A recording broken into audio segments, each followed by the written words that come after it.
দুর্বল ব্যাংক, মার্জার এই শব্দগুলো শুনতে শুনতে গত একটি বছর ধরে ব্যাংক খাত সংশ্লিষ্ট আমরা যারা আছি বলা যায় আমরা প্রায় ক্লান্ত, আমাদের কান প্রায় ঝালাপালা।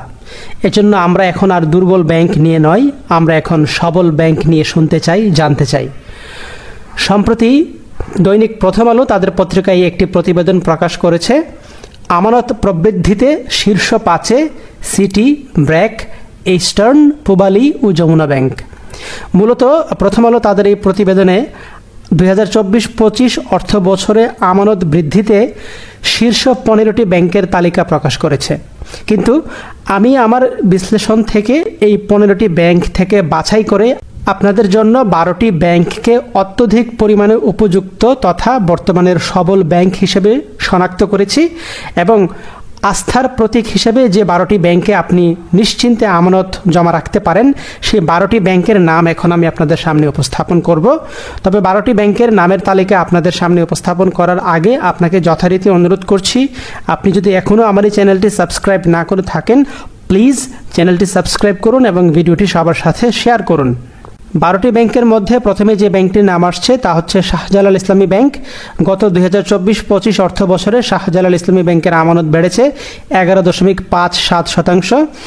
তারপর দ্বিতীয় অবস্থানে আছে উত্তরা ব্যাংক। উত্তরা ব্যাংকের আমানত বেড়েছে 12.03%। এরপর Dutch Bangla bank. Dutch Bangla ব্যাংকের আমানত বেড়েছে 14.64%। এরপর mutual trust bank. Mutual trust ব্যাংকের আমানত বেড়েছে 15.09%। এরপর এনসিসি ব্যাংক। এনসিসি ব্যাংকের আমানত বেড়েছে 16.26%। এরপর আছে প্রাইম ব্যাংক। প্রাইম ব্যাংকের আমানত বেড়েছে 16.47%। এরপর সেনাবাহিনীর ট্রাস্ট ব্যাংক, তাদের আমানত বেড়েছিল 17.85%। এখন বলছি শীর্ষ 5 ব্যাংকের নাম যাদের আমানত গত অর্থ বছরে সবচেয়ে বেশি পরিমাণ বৃদ্ধি পেয়েছিল। এই শীর্ষ 5 ব্যাংকের মধ্যে পঞ্চম অবস্থানে আছে যমুনা ব্যাংক। যমুনা ব্যাংকের আমানত বেড়েছে 19.50%। চতুর্থ অবস্থানে giant bank Pubali bank. Pubali ব্যাংকের আমানত বেড়েছে 20.18%। তৃতীয় অবস্থানে আছে বেসরকারি ইস্টার্ন ব্যাংক। ইস্টার্ন ব্যাংকের আমানত বেড়েছে 20.44%। এরপর দ্বিতীয় অবস্থানে আছে এসএমই ব্যাংক হিসেবে খ্যাত ব্র্যাক ব্যাংক। গত অর্থ বছরে ব্র্যাক ব্যাংকের আমানত বৃদ্ধি পেয়েছে 32.86%। মানে এটা চিন্তাও করা যায় না, অন্যান্য সময়ে যেভাবে আমানত বাড়ে গত অর্থ বছরে কিন্তু ব্যাংকগুলোর আমানত তার চাইতে বলা যায় যে প্রায় 5 গুণ বেশি বৃদ্ধি পেয়েছে। এরপর প্রথম অবস্থানে সিটি ব্যাংক। সিটি ব্যাংকের আমানত বৃদ্ধি পেয়েছে 33.58%। সম্মানিত ভিউয়ার, এই হচ্ছে সেই 12টি ব্যাংক, যে 12টি ব্যাংক বর্তমানে গ্রাহকদের বিশেষ করে আমানতকারীদের আস্থার প্রতীক এবং সে কারণেই আমরা দেখতে পাচ্ছি গত অর্থ বছরে তাদের আমানতের প্রবৃদ্ধি অন্য সবগুলো ব্যাংকের চাইতে সবচাইতে বেশি। তাই আপনি নির্দ্বিধায় নির্ভয়ে এই ব্যাংকগুলোর সাথে আমানত জমা রাখতে পারেন।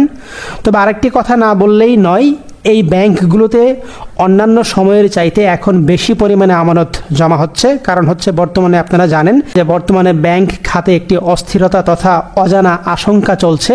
এই কারণে গ্রাহকগণ এক ব্যাংক থেকে আমানত তুলে অন্য ব্যাংকে জমা করছে এবং এই কারণে এই 12টি ব্যাংকের আমানতও আমরা বলতে পারি যে অন্যান্য যে কোনো সময়ের চাইতে অধিক হারে বৃদ্ধি পেয়েছে এবং সেই কারণে এই ব্যাংকগুলো কিন্তু একটা সুযোগও নিচ্ছে। আমরা জানতে পেরেছি এই ব্যাংকগুলো অলরেডি আমানতের মুনাফা তথা সুদের হার কমানো শুরু করেছে এবং এতে করে কিন্তু আমানতকারীরা কিন্তু মুনাফা থেকে বঞ্চিত হচ্ছে। সেই কারণে আপনি যদি একটু কনজারভেটিভ না হয়ে একটু রিস্ক টেকার গ্রাহক হয়ে থাকেন তাহলে কিন্তু আপনি মধ্যম সারির ব্যাংকগুলোতে আমানত জমা রাখতে পারেন। এতে আপনি কিছুটা হয়তো ঝুঁকি গ্রহণ করবেন কিন্তু আপনার আমানতে যে মুনাফার পরিমাণ সেই মুনাফার পরিমাণ কিন্তু আপনি বেশি করে পাবেন। সম্মানিত ভিউয়ার, এতক্ষণ ধৈর্য এবং মনোযোগ সহকারে ভিডিওটি দেখার জন্য আপনাকে অসংখ্য ধন্যবাদ জানাচ্ছি। আশা করছি ভিডিওটি আপনার ভালো লেগেছে। ভালো লাগলে অবশ্যই ভিডিওটিতে একটি লাইক দেবেন, কমেন্ট করে আপনার মন্তব্য বা প্রশ্ন থাকলে প্রশ্ন করবেন। আমি আপনার যে কোনো প্রশ্ন বা মন্তব্যের উত্তর দেওয়ার জন্য সাধ্যমতো চেষ্টা করব এবং ভিডিওটি আপনার পরিচিত জনদের সাথে অবশ্যই শেয়ার করবেন। বিশেষ করে যারা ব্যাংকের আমানতকারী আছেন তাদের সাথে শেয়ার করবেন, তাদেরকে ভালো ব্যাংক সম্পর্কে জানার সুযোগ করে দিবেন। এবং আপনি যদি আমার চ্যানেলের নতুন ভিউয়ার হয়ে থাকেন কিংবা পুরনো ভিউয়ার বাট এখনও সাবস্ক্রাইব করেননি, প্লিজ আপনাদেরকে বলছি আমার চ্যানেলটি দয়া করে সাবস্ক্রাইব করুন এবং আমার চ্যানেলের অন্য ভিডিওগুলো আপনি সময় করে দেখবেন। এই প্রত্যাশায় পরবর্তী ভিডিও পর্যন্ত আপনাকে আমার সাথে পাবো, এই আশা ব্যক্ত করে আজ এখানেই শেষ করছি। ভালো থাকুন। আসসালামু আলাইকুম।